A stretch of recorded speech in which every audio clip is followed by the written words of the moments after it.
귀한 찬양 감사합니다. 하인리히 코르프는 당신의 생명은 당신에게 속한 것이 아니라 이웃 사람들의 행복을 위해 하나님께 속한 것입니다. 그런 거로 자신의 생명을 희생하려 하지 않는 사람은 하나님을 기쁘시게 할 수 없습니다고 말을 하였습니다. 의미 있는 말인 줄 압니다. 저는 오늘 사무엘상 2장의 말씀을 통해 모든 영광을 하나님께라는 제목으로 말씀을 전하며 함께 은혜를 나누기를 원합니다. 하나님께서 말씀 속에서 우리에게 축복해 주시기를 기원합니다. 우리가 사는 이 세상은 여러 가지 이유 때문에 명예와 존귀를 사람에게 돌리고 있음을 봅니다. 어떤 사람은 높은 지식 때문에 존경을 받고, 어떤 사람은 높은 정치적인 수완이나 권력 때문에 존경을 받고, 또 어떤 사람은 스포츠나 인형 부문에 뛰어난 명성 때문에 명예를 얻고 존경을 받습니다. 이런 명예를 얻기만 하면 사람들의 호기심과 찬미, 때로는 악청의 대상이 되기 때문에 사람들은 전심전력을 다해 명예를 추구하고 있습니다. 그런데 이런 명예도 가질 만한 가치가 있다겠지만 이런 것들보다 한층 높은 명예가 있습니다. 그것은 하나님께로부터 오는 명예와 영광인 줄 압니다. 하나님이 인정해주고 하나님이 높여주는 명예야말로 세상 최고의 명예와 영광입니다. 본문 30절 후반에 보니까 나를 존중히 여기는 자를 내가 존중히 여기고 나를 멸시하는 자를 내가 그를 경멸히 여기리라고 말씀하고 있습니다. 확실히 하나님을 경멸하는 업신여기는 일은 결코 하지 말아야 할 것인데 가끔 그런 화오를 범할 때가 있습니다. 어떤 두 젊은이가 우연히 기차에서 만나 반가워의 인사를 하고 옛 추억을 서로 말하던 중 한 젊은이가 이봐 친구, 우리 다음 정거장에서 내리세. 오늘 하룻밤을 멋지게 지내세라고 말하면서 우리 술 한잔하고 나이트클럽에 가서 춤 한번 추세라고 제의를 했습니다. 그때 다른 한 젊은이가 나는 그런 일을 할 수도 없고 하고 싶은 마음도 없다네.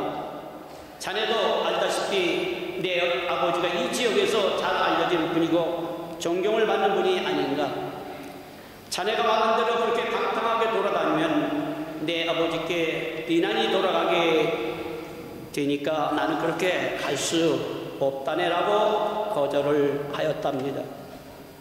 이것이 바로 우리 하나님의 자녀들이 하나님의 자녀여 하나님의 대리자로 사는 것이기에 하나님의 이름에 여기되고 하나님께 불명예스러운 일은 결코 하지 않는다고 말할 수 있는 것이 아니겠습니까? 본문의 내용을 살펴보겠습니다. 본문에 나타난 엘리는 당시 제사장이었습니다. 그리고 나이가 매우 많았습니다.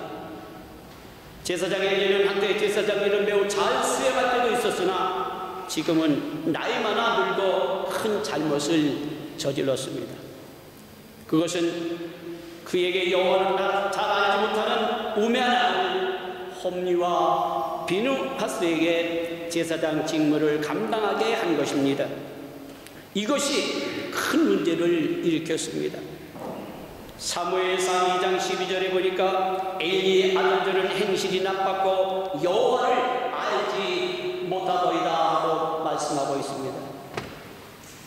오늘날도 신령하지 못한 사람을 영적인 일에 가볍게 하면 큰 잘못을 초래하게 되는 법입니다.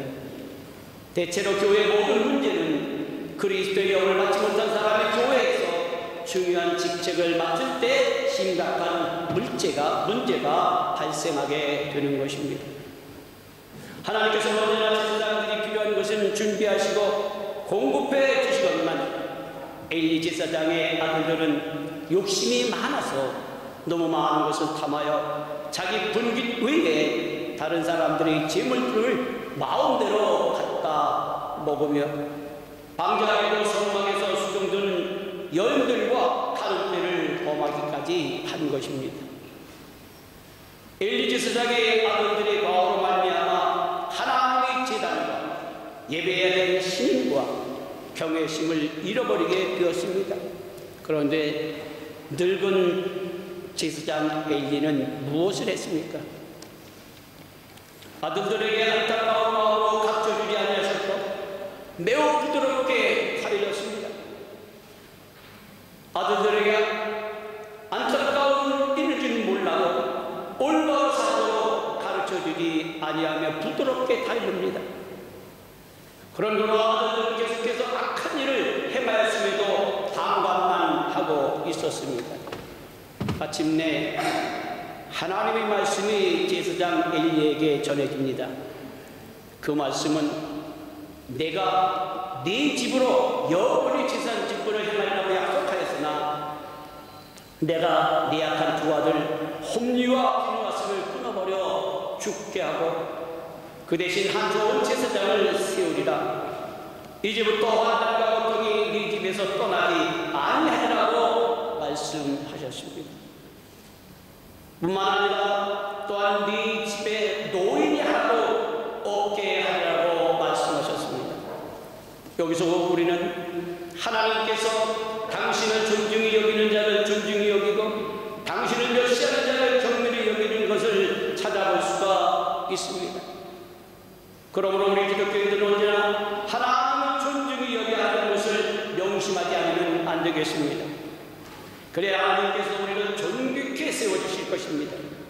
그러면 하나님의 자녀들이 어떻게 하고 하나님을 존중히 여기고 하나님을 기쁘시게 할 수 있을까요? 어떻게 하는 것이 모든 영광을 하나님께 올려드리는 것일까요? 첫째로 감사의 예배로서 하나님을 존귀케 해야 합니다. 존귀라고 하는 단어는 높을 존자의 귀자입니다. 그런 거로 높고 귀하다고 하는 뜻입니다.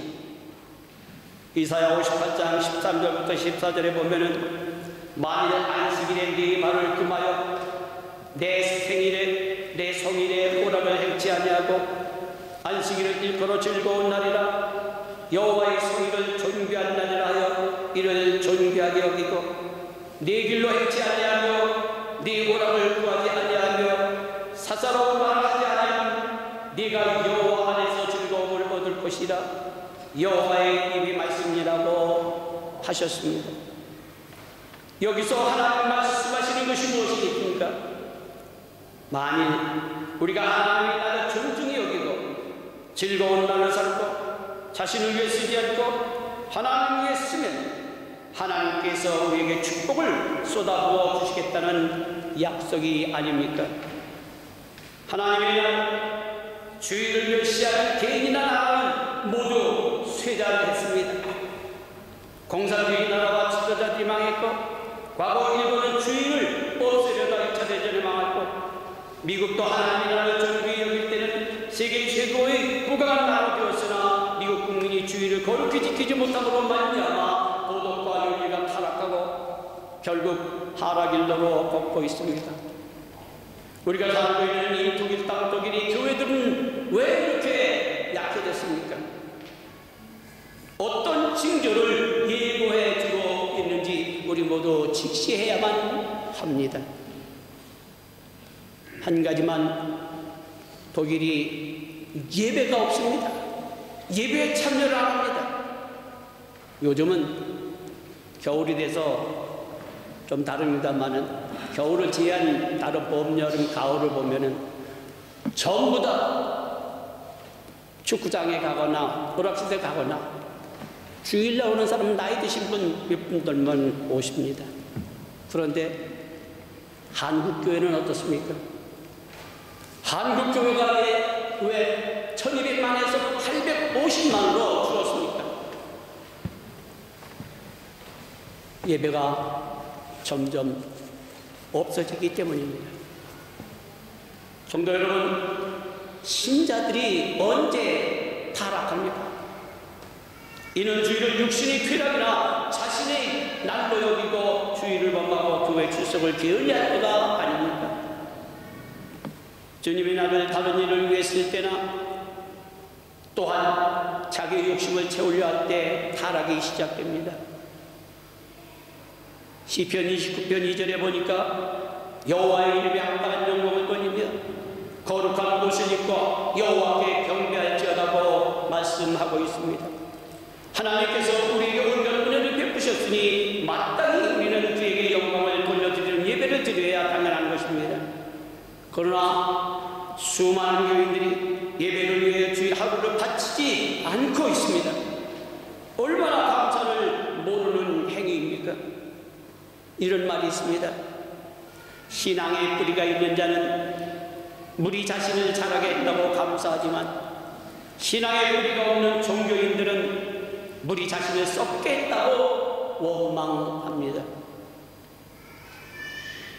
어느 날 예수님께서 문둥병자 10명을 고쳐주셨습니다. 누가복음 17장의 말씀입니다. 그러면 이 10사람이 다 와서 뜨거운 마음으로 주님께 감사했어야 하지 않겠습니까?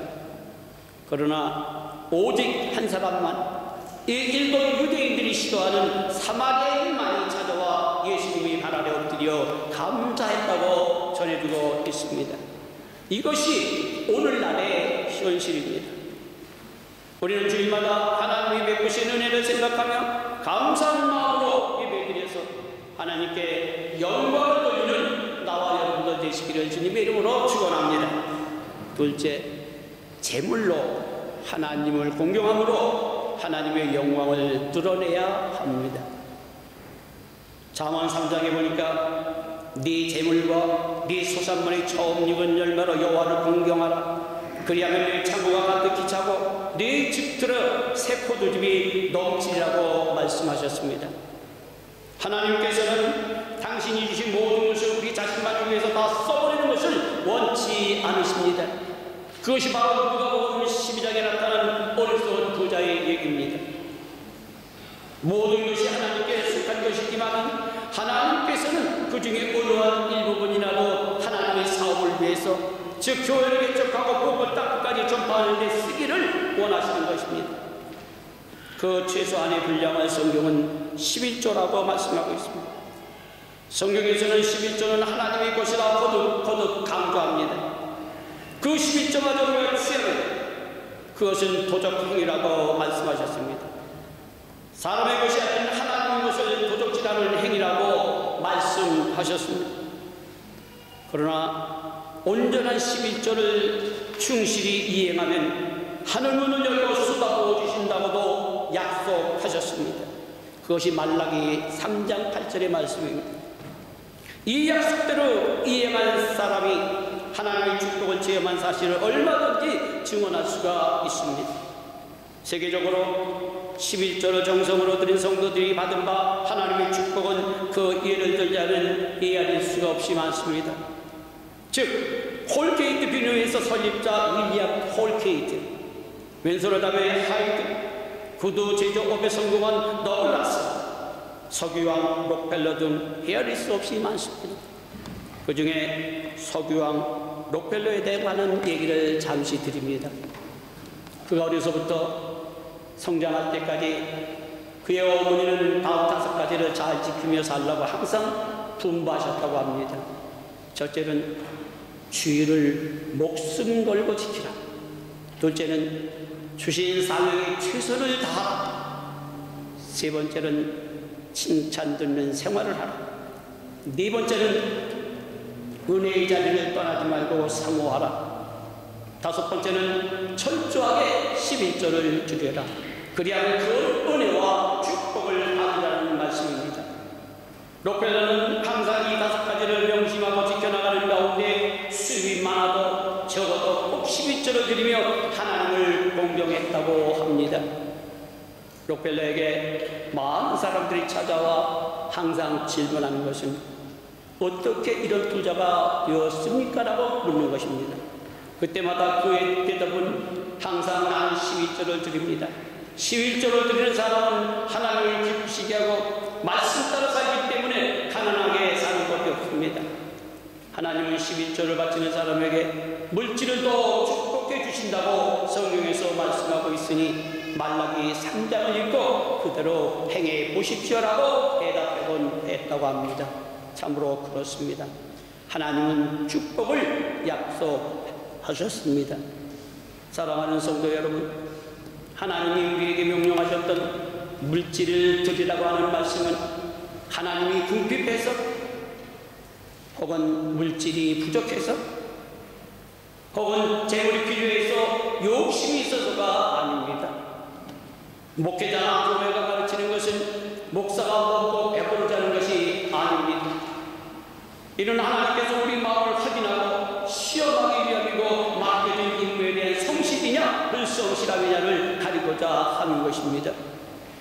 여러분, 주어진 재물로 하나님을 공경하며 사시기 바랍니다. 많든지 적든지 하나님께 드려서 하나님의 영광이 드러내도록 하시기를 바랍니다. 신명기 16장에 보면은 여호와께서 택하신 곳에서 여호와를 배울 때 빈손으로 여호와를 배웁지 말라고 말씀하고 있습니다.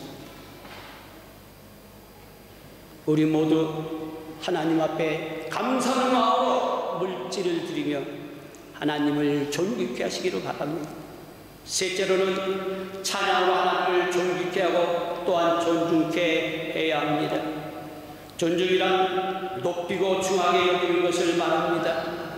시편 71편 8절에 주를 찬송함과 주를 존중함이 종일토록 내 입에 가득하리라 하고 말씀하고 있습니다. 우리가 좋은 일이 생겼을 때 누구를 찬양합니까? 사업이 잘 될 때 누구를 먼저 찬양합니까? 병들었다가 하나님의 은혜로 회복되었을 때 누구를 먼저 찬양합니까? 솔직히 자신을 드러내거나 다른 사람에게 찬송을 돌리지 않습니다. 그러나 분명히 할 것은 우리에게 일어나는 모든 일을 통해 주님께 찬송을 올려드려야만 하는 것입니다. 다윗은 시편 146편에서 내 영혼아 여호와를 찬양하라. 나의 생전에 여호와를 찬양하며 나의 평생에 내 하나님을 찬송하리로다. 방백들을 의지하지 말며 더 힘이 없는 인생도 의지하지 말지니라고 말했습니다. 우리의 구원, 건강과 힘, 지혜와 지식, 가족의 식구들, 물질의 축복, 이 모든 것이 우리는 하나님께로부터 왔기에 반드시 하나님께 찬양을 돌려야 하며 이런 생활을 해나가야만 하는 것입니다. 이것이 성도의 바른 자세가 아닌가 생각합니다. 하나님 우리 심령에 참된 평안과 안식, 기쁨을 주시며 삶을 새롭게 하실 것입니다. 하나님은 찬송을 받으시기에 합당한 분이십니다. 그분은 영원히 우리 찬송을 받으실 분이십니다. 그분에게 찬송을 올려드리시기를 바랍니다. 이사야 43장 21절에 이 백성은 내가 나를 위해 지었나니 나를 찬송하게 하려 함이라고 분명히 말씀하고 있습니다. 찬송은 하나님의 이름을 높여드리는 것이고 하나님의 영광을 돌려드리는 것입니다. 얘기 하나 하지요. 제가 알고 있는 장로님 한 분은 작년에 93세로 돌아가셨습니다. 이 장로님은 단신으로 이북에서 남하에서 혼자 자수성가하면서 네 아들 하나 딸 셋 넷을 키우시고 신앙을 가져서 교회에서 봉사를 하고 특별히 성가대원으로 70세까지 성가대원으로 봉사하신 분입니다. 이 장로님은 왜 그렇게 오랫동안 하십니까? 젊은이들한테 넘겨주죠. 두 가지를 말씀하십니다. 하나는 하나님을 찬양하는 것이 너무너무 좋습니다. 하나님께 영광 돌리는 찬양을 드린다고 하는 것이 내 마음속에 하나님께서 평강을 주십니다. 또 하나는 내가 천국에 가면은 천국에는 전도도 없고 기도도 없고 구제도 없는데 찬송만 영원히 하나님 앞에서 앞에서 드려진다고 하니까 내가 찬송을 부지런히 부르면서 불러야 되지 않겠냐는 말씀을 하셨습니다. 그 장로님은 작년에 93세로 세상을 떠나셨는데, 지난번 제가 한국 가서 제주도 가가지고 제주도에서 돌아가셨는데, 그 부인 되시는 권사님을 만나서 기도해드리고 돌아왔습니다. 항상 기쁨이 충만하시고 감사가 넘치고 찬양이 넘치시는 분입니다. 여기 성가대원 여러분, 70세까지 80세까지 성가대 하세요.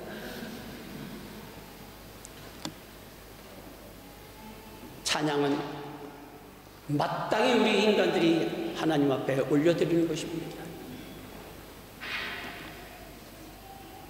끝으로 말씀을 드립니다. 헌신적인 생활과 봉사로 하나님을 존귀케 해야 합니다. 우리 헌신적인 생활은 우리 마음과 힘, 시간, 물질, 영향력 모두 주님께 드리는 것입니다.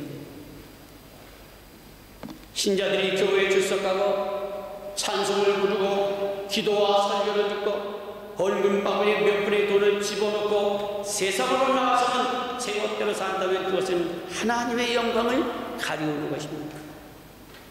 마태복음 15장 8절에 이 백성이 입술로는 나를 존경하되 마음은 내게서 멀도다고 주님은 섭섭해 말씀하셨습니다.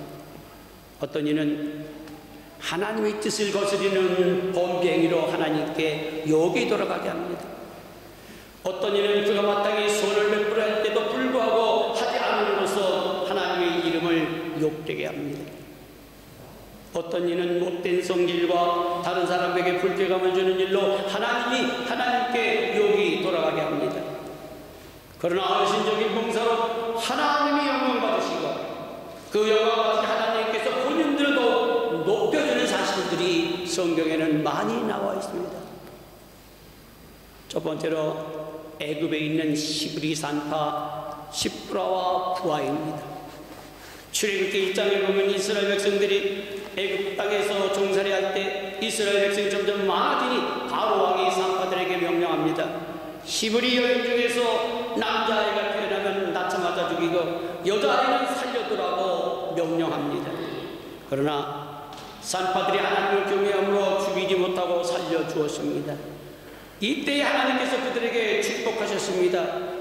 출애굽기 1장 12절에 보니까 산파는 하나님을 경외하였으므로 그들의 집을 왕성케 하신지라고 말씀하고 있습니다.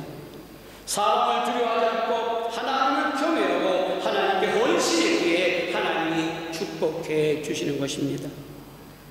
뿐만 아니라 우리가 잘 아는 요셉을 봅시다. 요셉은 야곱의 12아들 중 11번째 아들입니다. 요셉은 어렸을 때 질투하는 형님들 때문에 애굽의 종으로 팔려갔습니다. 애굽에서 망상단을 당하는 중에 악한 여인이 유혹과 몰에게 걸려 감옥살이까지 하게 되었습니다. 억울하게 고생하고 있었으나 누구 하나 요셉을 기억해주는 사람이 없었습니다. 그러나 하나님은 요셉을 기억하고 계셨습니다. 요셉은 항상 하나님께 진실했고 하나님을 경외하고 높였습니다. 그러므로 하나님도 요셉을 높여 애굽에서 왕당하는 높은 자리에 앉게 하고 권력을 쥐게 했습니다. 요셉이 하나님을 높였더니 대신 하나님께서도 요셉을 높여주시고 가족까지 축복해 주셨습니다. 그 위에 다니엘과 세 친구 사드락과 메삭과 아벨누고 같은 사람들이 하나님을 영광되게 했습니다. 때문에 이방 땅에서 국무총리 도지사가 되었습니다. 저는 하나님 앞에 기도하는 것이 있습니다. 우리 2세, 3세들이 이국 땅에서 살면서 이 가운데서 신앙을 잘 지키고 하나님을 영광되게 하고 신앙의 승자들이 많이 나와서 이 독일 땅의 정치인들이 생겨야겠다. 그래서 억울한 우리 한민족들을 잘 이끌어갈 수 있는 2세, 3세들이 나와야 되겠다 기도하고 있습니다. 분명히 하나님께서 그런 사람들을 세워 주실 것입니다. 사랑하는 성도 여러분, 본문에서는 엘리 제사장은 불의를 향하는 아들들 홈리와 비느하스를 하나님보다도 중히 여기게 저주를 받았습니다. 우리는 명예와 영광을 하나님께만 돌려야 합니다. 감사의 예배를 드림으로, 또한 제물을 하나님께 드림으로, 찬양을 하나님께 올려드림으로, 또한 헌신적인 봉사의 생활로 하나님을 존귀케 하는 성도들이 되어서 하나님의 영광 받으시는 역사가 계속해서 되어지기를 주님의 이름으로 축원합니다. 예수 결박하셨도다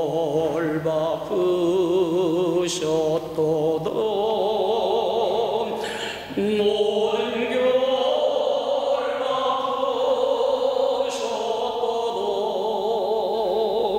나의 결박하셨도다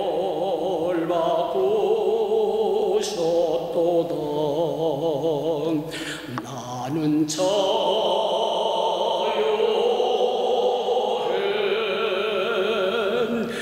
모든 영광 하나님께 모든 영광 하나님께 모든 영광 하나님께 나는